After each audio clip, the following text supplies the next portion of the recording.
இப்போ நம்ம பார்க்க போகிற ஸ்டாக்கு டிடிஎம்எல். இது Tata teleservice limited company. 27th ஆகஸ்ட்லேருந்து தொடர்ந்து நவம்பர் 21 வரைக்கும் டவுன் ட்ரெண்ட்லேயே வந்துக்கிட்டு இருந்த இந்த ஸ்டாக்கு 52 வீக் லோவான 66 rupees 65 பைசையை தொட்டுட்டு பவுன்ஸ் பேக் ஆகிருக்கு.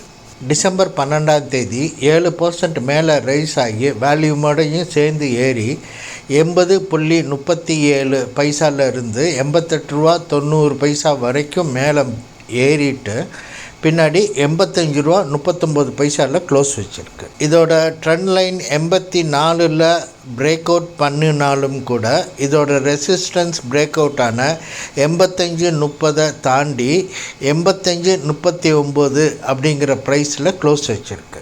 ஆனால் இந்த கேண்டில் தாண்டும் போதோ அல்லது 86ங்கிற ப்ரைஸ்லேயோ நம்ம க்ளோஸ் வைக்கும் போது வாங்குறது தான் நல்லது. இதோட டார்கெட் 10%, 94 ரூபா 50 பைசா. கேர்ஃபுல் 88 ரூபா 70 பைசாவில் ஒரு ரெசிஸ்டன்ஸ் இருக்குது. இதோட டீட்டெயில்டு வீடியோவை ஈவினிங் 8:45 PM வீடியோவில் நீங்கள் பார்க்கலாம்.